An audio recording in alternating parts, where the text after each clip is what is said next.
Non, ojo sampean bojo dijadekno nomor 1. Bojo dijaluk ambek abake kok golek maneh. Lah iya. Wong contoh wonten Ki Hasan Genggong ana. Ayo. Contoh. Ana maneh kiai maneh kiai sepuh keramat, ya ngono bojone dijaluk dikekno. Saking cintai. Lek karo urusane mobil, sepeda motor digawa, gak duwe dhuwit bojo digawa, sakarepe. Lho nggih. Lho yo ndak, berarti kita masih kalah dengan cinta kita kepada Kanjeng Nabi. Lek cara mukibinan sampean sing bin mukibin ambek aku, yo ado tange rek. Ayo, njaluk tanding bangun omah Habib ping pira sampean? Ayo. Ngekei sepeda motor Habib ping pira sampean? Ngekei mobil Habib ping pira sampean? Ayo. Lek cara hitung-hitungan mukibin. Ngoten lho kanca-kanca nggih. Dadi kadung ditabaruki pol-polan. Kadung Gus Adi paringi mobil ben barokah. Lah tibake keturunane semprol ya apa? Ada yang bilang tes DNA nggak bisa jadi bukti syar'i untuk mengisbat nasab. Saya jawab, kalau ada bukti tes DNA saja, you tetap nggak percaya, apalagi tanpa bukti.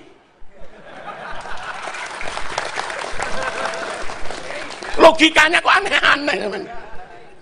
Krono zaman-zaman politik ngaten niki, kita harus bisa menjaga anak putune Kanjeng Nabi.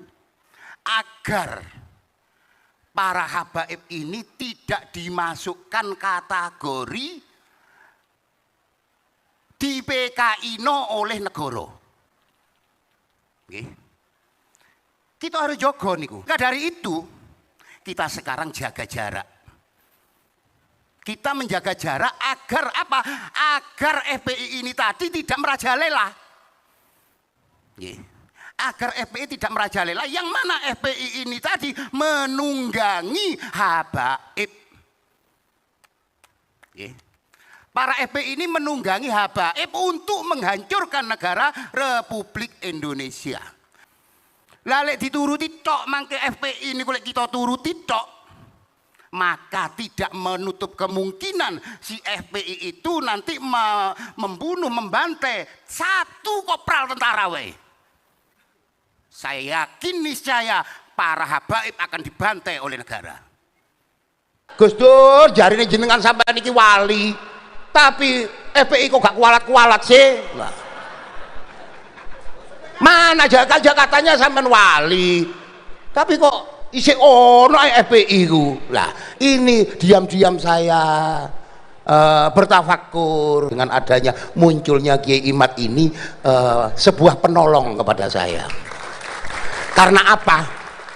Karena sejak awal Mbah Gus Dur itu dihina-dina oleh FPI. Terus setelah itu ada lagi sing ngilok-ngilokno kiai anjing sebarangan. Lah, sak mangkin hanya satu. Lek awakmu ngaku anak putune Kanjeng Nabi, endi buktine? Ojo ku ngaku tok. Ngono lho, Kang. Perlu sampean pahami iku. Ojo terus bin mukibinan. Alhamdulillah Mukibin ini sudah sadar, dan di sini kita akan menyaksikan Mukibin pada waktu 2023. Beliau menyatakan bahwa mari kita jaga habaib. Pada waktu itu ceramahnya Kiai Suadi dalam haul Mbah Buyut Semedi, Winonga Pasuruan. Nah, pada saat itu beliau menyatakan bahwa untuk menjaga habaib agar tidak terpecah belah dan tidak terprovokasi oleh FPI. Namun hari ini setelah datangnya Kiai Imad, tesisnya Kiai Imaduddin Usman Al-Bantani, beliau menyatakan menggugat dan sadar akan kesalahan bahwa beliau sudah termakan oleh omongan habaib-habaib. Seperti apa ulasannya? Kita simak bersama. Di zaman sak mangkin niki berhubung cinta nanggone para habaib niki disalahgunakno kalian wong Wahabi, maka kita harus bisa mengambil sikap yang dititipi oleh Kanjeng Nabi, yaiku titip syariatku lan titip anak putuku. Krono nopo? Krono zaman-zaman politik ngaten niki, kita harus bisa menjaga anak putune Kanjeng Nabi agar para habaib ini tidak dimasukkan kategori di PKI-no oleh negara. Oke. Kita harus jaga niku. Bener lek dawuh Ki Gufron kala wau. kita di dalam pribadi kita wajib hormat, kita wajib ngeladeni nanggone anak putune Kanjeng Nabi nggih. Maka dari itu kita sekarang jaga jarak. Kita menjaga jarak agar apa? Agar FPI ini tadi tidak merajalela. Agar FPI tidak merajalela, yang mana FPI ini tadi menunggangi habaib. Para FPI ini menunggangi habaib untuk menghancurkan negara Republik Indonesia. Lalek dituruti tok mangke FPI ini kalau kita turuti tok, maka tidak menutup kemungkinan si FPI itu nanti membunuh, membantai satu kopral tentara we. Saya yakin niscaya para habaib akan dibantai oleh negara. Ngoten lho nggih. Ya kan kalau muliakan kita muhibbin nang habaib ojo membabi buta. Nggih. Lek wis urusane negara, lah beda maneh. Lek karo urusane mobil, sepeda motor digawa, gak duwe dhuwit bojo digawa, sak karepe. Lho nggih. Non, lek bojo dijaluk iku, ati-ati kekno ta. Loh ya ndak, berarti kita masih kalah dengan cinta kita kepada Kanjeng Nabi. Padahal cinta itu satu kepada Allah dan Rasulullah, dua kepada orang tua dan guru, tiga kepada agamane, keempat baru ke anak bojone. Non, ojo sampai anak bojo dijadekno nomor 1. Bojo dijaluk ambek habaib, kena kok golek maneh. Lah iya. Wong contoh wonten Ki Hasan Genggong ana. Ayo. Contoh. Ana maneh kiai maneh kiai sepuh keramat ya ngono bojone dijaluk dikekno. Saking cintai. Itulah tadi pernyataan dari Muhyiddin yang pada saat itu pada tahun 2023 menyatakan bahwa untuk menjaga habaib. Namun sekarang beliau sudah sadar dan kita simak videonya. Masya Allah, dengan adanya munculnya Kiai Imad ini sebuah penolong kepada saya. Karena apa? Karena sejak awal Mbah Gus Dur itu dihina-dina oleh FPI, ada di Purwakarta, diturunkan dari podium, diusir dari arena pengajian di Purwakarta. Yang mengunjuk rasa bubarkan FPI adalah dari sini pertama kali.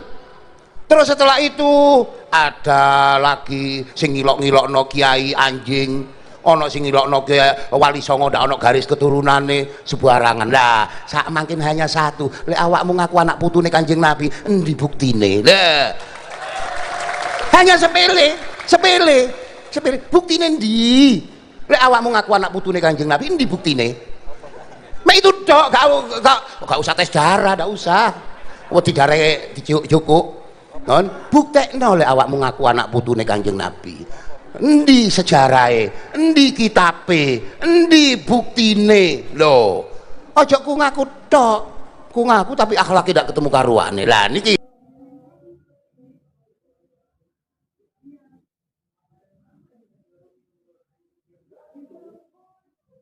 saya Gus Dur jarine jenengan sampean iki wali, tapi FPI kok gak kualat-kualat sih? Nah. Mana Jakartanya sampean wali, tapi kok isi ono FPI ku. Lah ini diam-diam saya bertafakur. Karena apa? Karena al ulama warasatul anbiya. Duduk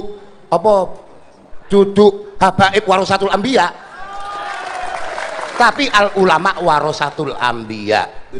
Jadi pewarisi para nabi. Lagi Imad ini termasuk al ulama. Aja lara, aja anu sampean, aja wedi. Lek cara mukibinan sampean sing bin mukibin ambek aku, ya ado tange rek. Ayo, njaluk tanding bangun omah Habib ping pira sampean? Ayo. Ngekei sepeda motor Habaib ping pira sampean? Ngekei mobil Habaib ping pira sampean? Ayo, lek cara hitung-hitungan mukibin. Ngoten lho kanca-kanca nggih. Dadi sak mangkin muncul ijtihad baru yang dari Ki Imad. Buktekno lek awakmu ngaku anak putune Kanjeng Nabi. Ojo kau kotori Rasulullah. Ya, hanya satu, jangan kau kotori jiwa perjuangannya Rasulullah. Tunjukkan akhlakmu. Mana lho Kang? Perlu sampean pahami iku. Ojo terus bin mukibinan tok ae, ngoten nggih. Jadi lah sekarang ada yang namanya Kiai Imad mau menjadi mujaddid baru kok dipermasalahno. Nah. Betul dong nggih. dituduh khawarij, dituduh sembarangan pun. Lah niki ini kawan-kawan semua adalah tinggalane orang-orang yang menghancurkan negara Republik Indonesia, yang menuduh ini itu. Kita tidak diberi kebebasan di dalam berpikir. Rumangsane sing oleh berpikir iku mung wong Yahudi tok ta. Non rumangsane sing oleh berpikir iku wong Inggris tok ta.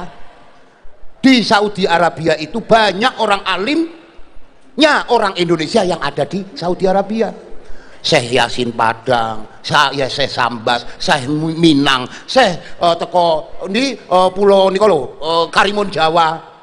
Kata para alim-alim yang ada di Makkatul Mukarramah itu dari orang Indonesia. Syekh Nawawi Banten iki anak putune Kiai Imat niku, Syekh putune Mbah Nawawi. Dan niki Syekh Nawawi. Mujadid baru, sekarang ada mujadid baru tentang masalah pernasaban. Kok jadi masalah? Dan ini loh konco-konco sedaya. Padahal ilmu yang sudah diambil yang jarang dipelajari oleh orang adalah ilmu nasab, ilmu faraid, ambil ilmu apa sih? Telu, falak, rodok berkurang. Padahal niki adalah ilmune wong santri. Betul lho nggih? Konco-konco sedaya. Dadi konco-konco aja napa jenenge, aja terpengaruh ambek omongane manise wong. Nggih, jangan terpengaruh oleh manisnya orang. Kalau saya Masya Allah dengan adanya munculnya Kiai Imat ini sebuah penolong kepada saya.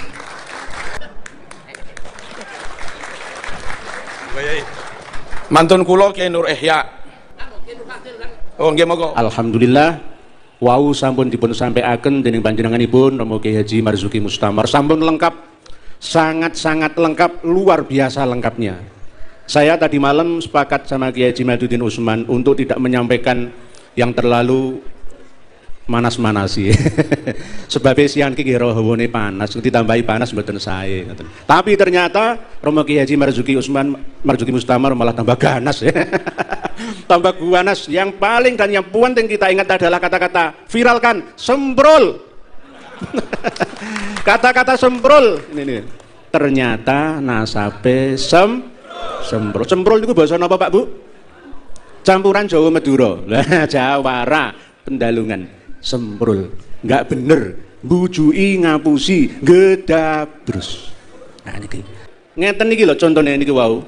Beliau lesehan sama, duduk sama rendah, berdiri sama tinggi, niki jenenge akhlake kiai. Nek akhlake Habib mboten. Wah. Kok ini sapa? Aku iki cucu Nabi. Kon go ana apa-apane karo aku lah. Kaulo sak rencang-rencang kalian KRT Fakih itu bagus.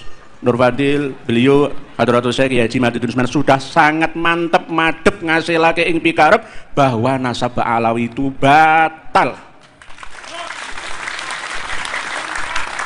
Batal, tidak tersambung lagi. Saya tidak mengikuti teori murni dari Kiai Haji Maduddin Usman saja, tetapi saya juga meneliti. Untuk anggota PWI dan para santri putra-putri, tolong cari 3 kitab saja dulu. Kitab As-Suluk fi Tabaqatil Ulama wal Muluk karya Imam Bahuddin Al-Janadi. 2 PR anggota PWI nggih. Para kiai, para santri cari kitabnya. Terus yang kedua kitab Al-Burqatul Musiqah fi Dzikri Libasil Khirqah Al-Aniqah. Ini internal karya kalangan Ba'alawi, yakni Syekh Ali bin Abu Bakar As-Sakron bin Abdurrahman As-Segaf bin Muhammad Maulad Dawilah bin Ali Sohibud Darok bin Alwi Al-Huyur bin Muhammad Al-Faqihil Muqaddam bin Ali bin Muhammad Sohib Mirbat bin Ali Kholik Kisam bin Alwi bin Muhammad bin Alwi bin Ubaidillah. Yang ketiga kitab Tabaqatul Khawas. 3 tok niku mawon kangge mbuktekno nek mangke lambe kula niki ngawur. Para yai monggo wajib memiliki 3 kitab ini untuk menentukan, memastikan nasabnya habaib itu kloningan, modifikasian atau asli sesuai dengan data yang ada dalam kitab-kitab nasab, sejarah, tobakot dan lain-lainnya, baik dari internal mereka ataupun eksternalnya. Cari kitabnya. Pasti akan berbeda-beda dalam menyimpul atau mengasumsikan memahami isinya. Ternyata kitab-kitab internal Ba'alawi niku bermasalah. Kitab eksternal Ba'alawi yang ditahqiq disalin oleh Ba'alawi juga bermasalah. Kitab-kitab yang menunjukkan tentang keabsahan nasab Ba'alawi yang dikarang oleh ulama eksternal Ba'alawi karena ada hubungan pertemanan, kekerabatan, perguruan sama-sama guru, itu juga bermasalah, harus dikritisi. Di Indonesia yang paling mengkritisi adalah beliau. Tepuk tangan beliau. Dan saya nomor 2, nomor 3-nya saja. Urusan DNA, KRT Fakih Wiradiningrat dan Dr. Sugeng Sugierto, Prof. Ari Kaim dan lain-lain. Jadi bermasalah. Kula paringi contoh mawon. Mangke menawi wonten sederek muhibin ingkang taksih dereng sadar. Wah, Ibnu Hajar Al-Haytami nggak mungkin salah, nggak mungkin. Imam As-Sakhawi nggak mungkin salah. Syekh Al-Muhibbi nggak mungkin salah, nggak bisa. Ulama sekali berapapun itu bisa salah. Yang maksum itu hanya Rasulullah. Saya bisa buktikan? Bisa. Saya punya kitab As-Suluk fi Tabaqatil Ulama wal Muluk versi cetakan dan 3 versi manuskrip. Mesir, Paris, dan Berlin. Semua sama. Ternyata Syekh Bahauddin Al-Janadi, pengarang kitab As-Suluk itu salah menulis Al-Quran. Al-Quran wae iso salah. Nek jare Rama Kiai Haji Marzuki Mustamar, wong nek wis salah 1 2 atau berbohong, batal riwayate. Malsu kuburan 1 2 3 gak ngaku, batal riwayate. Oleh sebab itu saya sering mengatakan Rumel Abbas itu matrukur riwayah, gak usah digugu. Akeh bujuk ini. Ngerti nggih? Mohon maaf niki forum terbuka. Janjane mboten pengen keras tapi sedikit lunak kula. Nggih. Kula ceramah teng ngarepe jenengan ngeten niki, kula ngombe tangan kiwa. Kula niku pun matruk. Jangan gugu omongan saya. Oh, fasik iki. Ngeten. Ngombe tangan kiwa niku mawon. Dados persyaratan nyampekno dakwah niku nggih mboten gampang. Contoh ya, napa Syekh Bahauddin Al-Janadi. Niki setunggal mawon mangke kula tutup. Ketika menyebut dan membaca Al-Quran surat An-Nahl ayat 41 itu dicampur kalian surat Al-Ankabut ayat 58. Quran wae nggak usah salah. Saya kira itu tidak sesuai antara kitab versi cetakan dengan manuskrip, ternyata sama dan tidak dirubah oleh penyalinnya yang terakhir hanya dikasih footnote, catatan kaki saja. Lah ini kan Quran nih Pak Bu. Kalau sengaja ya berarti jelas-jelas kafir, murtad. Kalau tidak sengaja, ya itu tadi namanya ulama sekali sehebat apapun itu pasti ada kesalahannya. Ibnu Hajar Al-Haytami, Ibnu Hajar Al-Asqalani itu juga ada kesalahannya. Oleh sebab itu zamannya berbeda lalu dibenarkan oleh beliau Kiai Haji Maduddin Utsman. Gitu loh. Syekh Bahauddin Al-Janadi paling pertama dan utama yang dijadikan rujukan oleh Habib Ali bin Abu Bakar As-Sakron bin Abdurrahman As-Segaf bin Muhammad Maulad Dawilah. Salah, belum. Jadi kalau misalkan pendukung Habib Alawi, Abu Hibin semua, oh nggak mungkin salah Imam Ibnu Hajar Al-Haytami, nggak mungkin salah As-Sakhawi, nggak mungkin salah Habib Ali bin Abu Bakar, nggak bisa. Yang maksum itu cuma Rasulullah Shallallahu Alaihi Wasallam. Untuk anggota PWI dan para santri putra putri, tolong cari 3 kitab saja dulu. Kitab As-Suluk fi Tabaqatil Ulama wal Muluk karya Imam Bahauddin Al-Janadi. 2. Kitab Al-Burqatul Musiqah fi Dzikri Libasil Khirqah Al-Aniqah. Yang ketiga kitab Tabaqatul Khawas. Nanti kalau panjenengan semua para rawuh, Bapak Ibu sedherek sedaya, para kiai, para santri mendengar di media baik diskusi RA ataupun diskusi-diskusi lainnya, baik yang ada di kampus perguruan tinggi, pondok pesantren atau lembaga-lembaga nanti jika diadakannya, maka jenengan harus megang 3 kitab ini. Pasti jelas isinya. Okay? Jelas isinya bahwa memang nasab wayang kamakola Asy-Syaikh Khalil Yahya Khalil Sakuf, ketua PBNU. Tapi nanti kami usulkan Rois Am PBNU-nya Hadratus Syekh Kiai Haji Marzuki Mustamar. Seandainya ketua Rois Am beliau aman NU, kita nggak perlu berkuar-kuar keliling ke sana kemari untuk menyampaikan, menyadarkan saudara-saudara kita. Nah niki dulu ngeten para rawuh. Ada yang dawuh kanca kula Malang, Syekh Ali Jum'ah begini, beda dengan Kiai Imad. Alim mana Syekh Ali Jum'ah sama Kiai Imad? Syekh Ali Jum'ah toh. Ngoten niku. Ibnu Hajar Al-Haytami begini, alim mana dengan Kiai Imad? Alim Ibnu Hajar kan. Nah begini. Nah terus bagaimana kita berrawuh? Kembalikan kepada yang menjadi keahliannya. Imam Syafi'i kalih Asy'ari, top Imam Syafi'i. Tapi Imam Syafi'i enggak takhusus di bidang akidah. Imam Asy'ari yang takhusus di bidang akidah. Meskipun levelnya Asy'ari kalah dengan Imam Syafi'i, rujukan umat tentang akidah itu Imam Asy'ari. Ojo itu. Halo. Yun sewu soal nata wirid ketorikoan antara Imam Junaid kali Imam Syafi'i, yang ngetop Imam Syafi'i, tapi yang takhusus di bidang toriko itu Imam Junaid. Maka yang jadi rujukan soal toriko bukan Syafi'i tapi Imam Junaid. Paham betul niki? Yang takhusus ngurusi hadis teliti Imam Bukhari. Imam Bukhari itu pengikutnya Imam Syafi'i, tapi meskipun dia hanya pengikut, krono khusus takhusus ngurusi hadis, maka rujukan umat tentang hadis itu Imam Bukhari. Clear?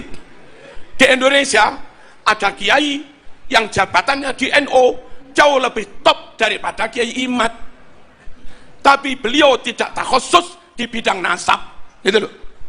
Kiai Imad mungkin hanya pengurus RMI Banten, wong cilik mungkin, tapi takhusus di bidang nasab.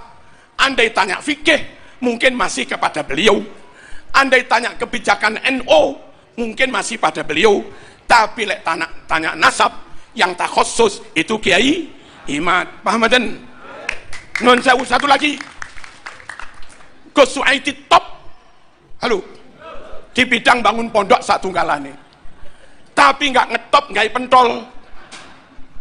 Meskipun bakul bakso yang biasa nongkrong di situ, ngajinya kalah jauh dengan Gus Suaidi, reputasinya kalah jauh dengan Gus Suaidi, tapi Gus Suaidi nggak takhusus, nggak pentol.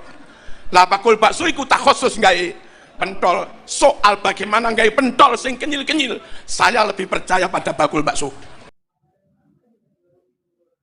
Lalu tentang nasab, orang Mojokerto itu sulit melacak apakah saya keturunan Hayam Wuruk, sulit. Padahal jeda waktunya masih ini 1446 tahun. Lalu begitu mudahnya aneh keturunan Rasulullah. Sing 700 tahun angel, Mas. Apa mana sing 1400 tahun, kecuali mau dibuktikan. Itulah. Dibuktikan secara genetik oke. Lalu ada kakak yang berbeda. Kakak terbit tahun 400 Hijriah. Halo, Ahmad bin Isa tercatat anaknya 3. Kakak terbit tahun 900. Tercatat Ahmad bin Isa anaknya 4. Kalau ada 2 kakak beda, kakak lawas dan kakak baru, yang asli yang mana? Yang lawas lah. Kok aneh sampai. Kalau saya punya naskah Bukhari, warisan dari Mbah Yud saya, kebetulan kita sama-sama Banteni. Mbah saya ke-6 Banten. Menantu saya bin Ki Zuhdi, bin Ki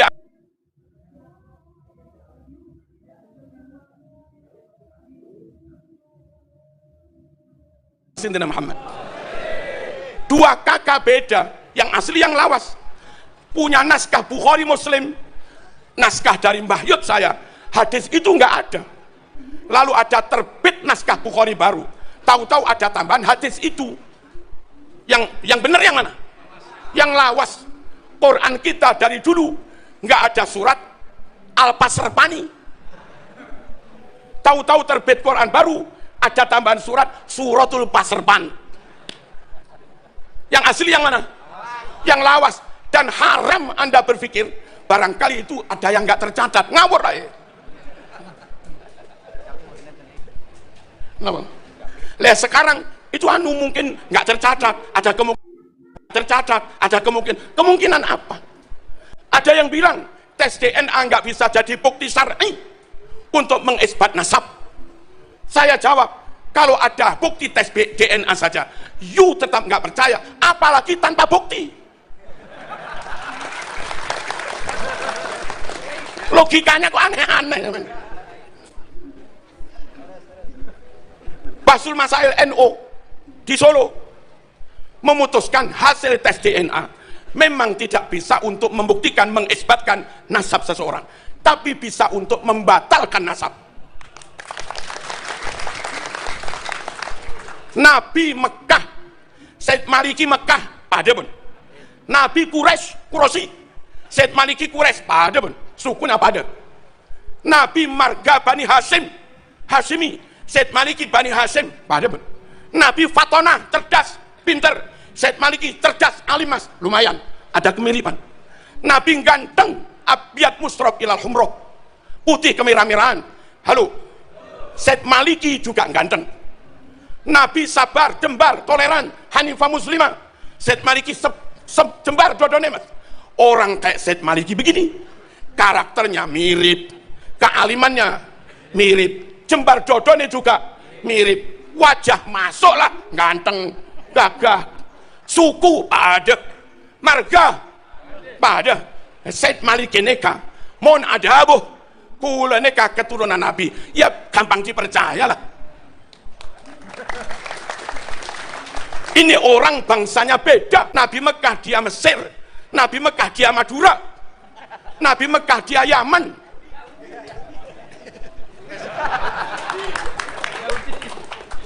Bangsanya beda, sukunya beda.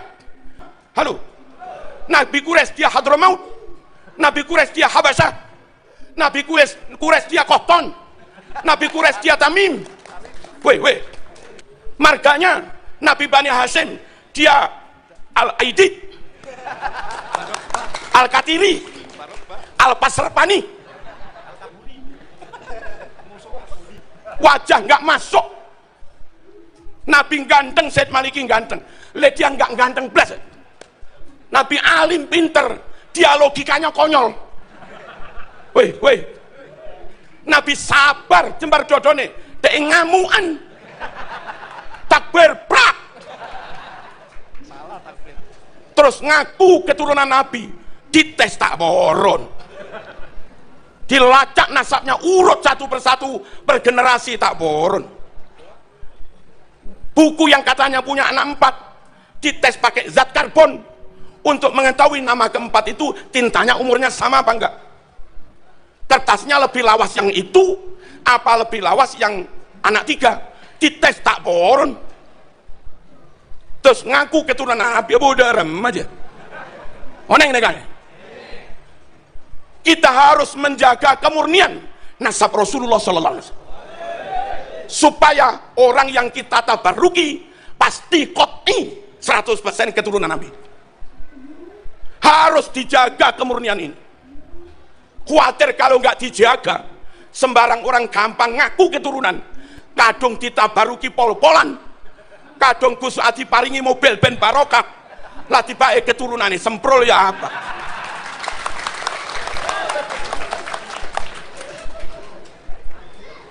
Ngerti betul nih? Verifikasi itu penting, validasi penting, pelacakan penting, baik pelacakan genealogi ataupun pelacakan naskah penting. Untuk apa? Untuk memastikan fulan qot'i keturunan Nabi. Kita sowan nggak rugi, salaman nggak rugi, sedekah nggak rugi, barokah. Dan memang Nabi meninggalkan untuk umat ini nuwun sewu 3 jimat. Jimat pertama Quran, jimat kedua sunnah, jimat ketiga keluarga anak cucunya Kanjeng Nabi. Supaya sunnah benar-benar sunnah, bukan maudhu, bukan palsu, maka ulama men-tracking hadis. Dan akhirnya karena hadis kena jarah wa ta'dil, ribuan hadis rungkat. Rungkat itu apa? Dari 100.000 hadis lebih yang akhirnya dinyatakan sahih oleh Bukhari hanya sekitar 4.000-an, Muslim hanya sekitar 4.000-an, yang rungkat puluhan ribu. Dan itu ulama harus melakukan itu.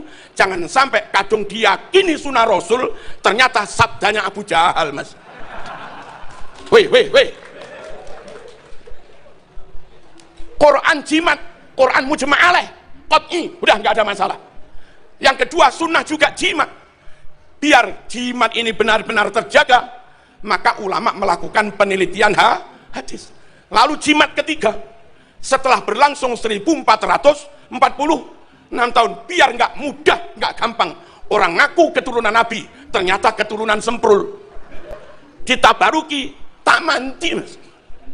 Nggak mandi itu apa? Tak mandi. Ditawasuli tak mandi, wong keturunan semprul. Supaya umat tetap dapat barokah, ketika sowan, ketika tabaruk, tawasul, qot'i keturunan Rasulullah, maka juga perlu di tracking. Lah itu tugasnya Kiai Imad gitu loh.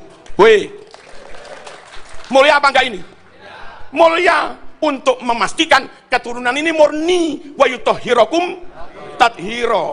Dan terus maaf, panjenengan yang selama ini enggak dianggap keturunan Nabi, tak usah khawatir, Bun.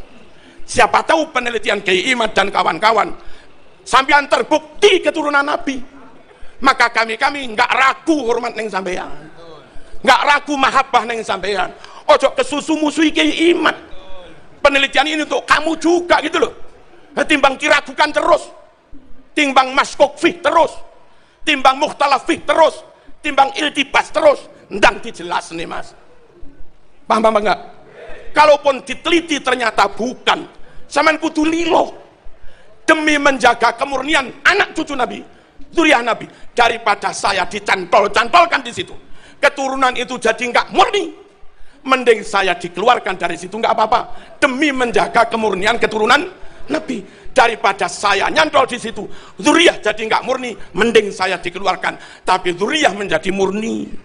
Nah, yang mau begini berarti ikhlas, kepengin wayutahhirakum tathira. Kalau begini nggak mau, berarti Anda hanya mikir kepentinganmu sendiri, biar tetap disuani umat, biar tetap dimahabbai umat, biar tetap disungkemi umat, biar tetap diparing-paringi. Berarti sama nggak mikir untuk kepentingan Islam, mikir kanggo awake dhewe. Yo ngaku oleh ngono mas, bendang beres. Clear apa enggak ini? Halo, kok saya durung trimo iki piye? Terus kalau tambah malih sekedip, hari kayak begini masih ada yang ngaku keturunan ke-28. Terus ngitungnya bagaimana? Mbah Yud saya itu lahir 18 sekian, kami nggak tahu. Saya lahir 66. Ternyata lahirnya Mbah Yud dan lahirnya Pucu Buyut itu kisaran 100 tahunan. Sampai nikah umur 25. Halo, istrimu nikah umur 20, lalu punya anak pertama umur 26, 28, 30, macam sini tuh. Anakmu, istrimu punya anak, dia umur selikur, rolikur, jarak antara anak dengan orang tua itu kisaran 25 tahun, 26 tahun gitu loh. Halo, kalau 100 tahun, nasab keempat. Paham apa enggak ini? Orang nikah itu umur 25, umumnya umur 26, 27, 28 punya anak, istri punya anak umur 21, 22, 23, 24. Kalau di rata-rata pada angka 24, 25, 26. Jarak antara anak dengan orang tua. Karena jaraknya sekitar 25 per nasab. Kalau 4 nasab berarti buyut 100 tahun. Kalau 1000 tahun nasab ke 40 mas. Paham apa enggak ini? Sekarang 1400 tahun harusnya nasab 56. Wajar. 1446 harusnya nasab ke 58. Wajar. Kalau ada orang aneh keturunan ke 58 lumayan lah masuk. Anak keturunan 57 lumayan masuk. Aneh keturunan 28. Kalau di rata-rata 1446 Hijriah dibagi 28, rata-rata 51 tahun lebih. Masuk akalkah ibumu melahirkan umur 51? Mbah putrimu melahirkan umur 51. Padahal Fatimah umur sebelum 20 sudah punya anak. Ini hitungan nasab yang dibuat-buat mas. Jak bercaja mas. Belum lagi sekian makam dipalsu. Klaim sejarah NU dipalsu. Woi, klaim pahlawan dipalsu. Pemalsuan itu kadzib, bohong. Perawi hadis rungono, perawi hadis ketahuan sekali bohong, hadisnya palsu. Kalau mereka bukan sekali bohong, tapi berkali-kali bohong, maka dawuhnya haram dipercaya. apakah dengan tidak mengakui nasab habaib yang ada, tidak diakui bersambung sampai Rasulullah SAW, lalu putus sanad ilmu kita, lalu putus ahlus sunnah wal jamaah kita, seperti yang dikatakan oleh beberapa orang, bahkan yang mendakwakan orang yang secara keorganisasian harus kita hormati, tapi juga dawuh seperti itu. Hadirin rahimakumullah, kula tak cerita didik, Kanjeng Nabi itu mengajarkan Islam kepada siapapun tanpa pandang bulu, dan memang diwajibkan menyampaikan Islam kepada seluruh umat manusia. Wa ma arsalnaka illa kafatan linnas basyirau wa nadhira. Kami utus engkau Muhammad kanggo kabeh untuk seluruh umat manusia. Enten para rawuh. Kalau hanya dari jalur Ahlul Bait, dari riwayat Fatimah kah? Fatimah wafat masih muda, umur likuran. Atau harus riwayat Sayyidina Ali kah?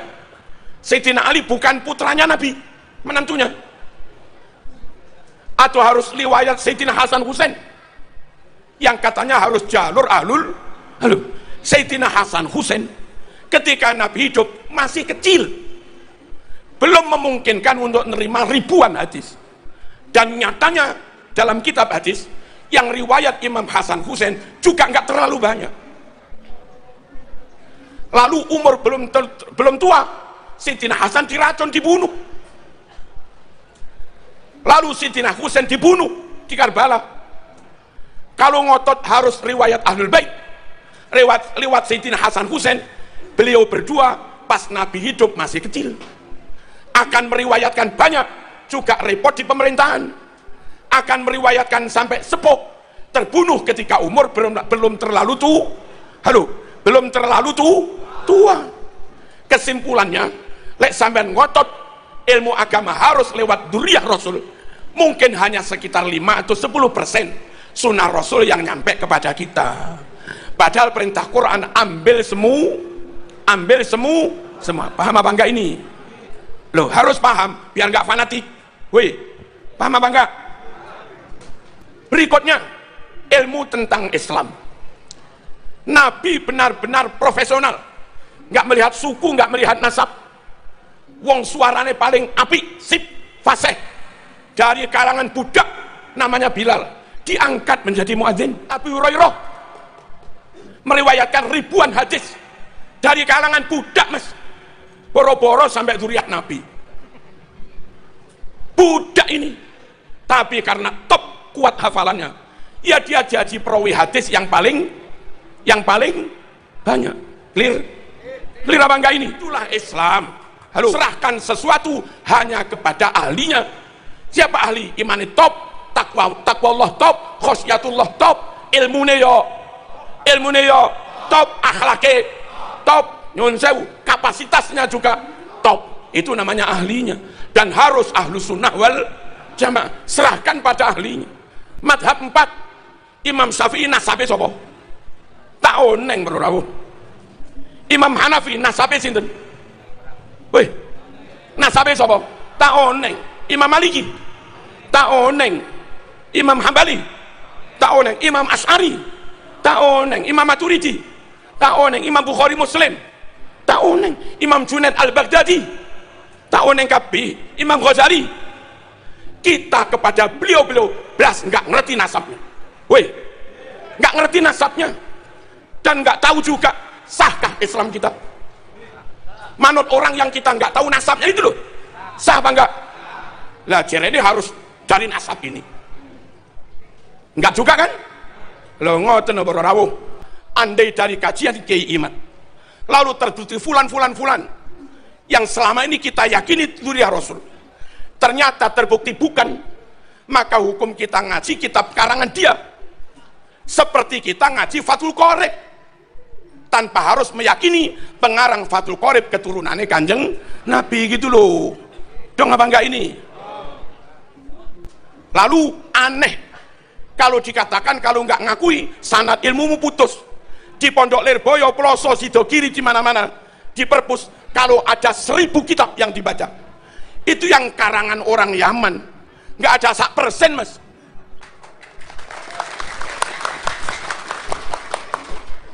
Ummahatul Kutub fit Tafsir, mulai dari yang kecil Jalalain, Jamal, Sawi, lauk ngalih Al-Munir, Maroh Labid, agak gede lagi Tabari, Qurtubi, Tafsirul Kabir, Lirazi, dan yang lain-lain. Itu semua non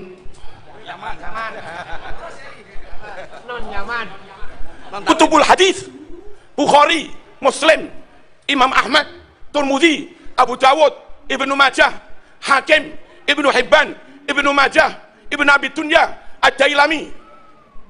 Itu orang mana itu? Bukan Yaman, non Yaman. Non Balawi.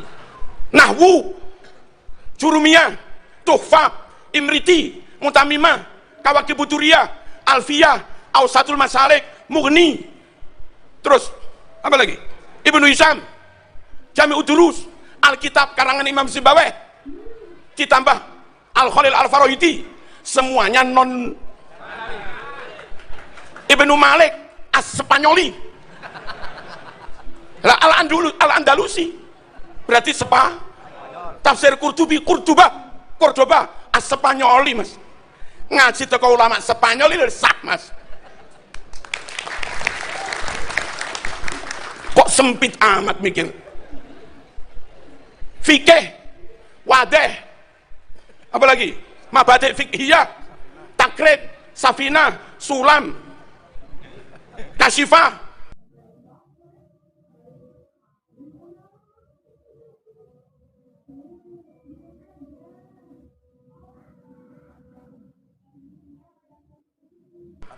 Fathul Qorib, Bajuri, Tanwirul Qulub, Qalyubi, Bughiyah, Nihatul Muhtaj, Wahab, Mu'in, Nihatul Zain, dan segala macamnya. Wong ndi kuwi sing aran?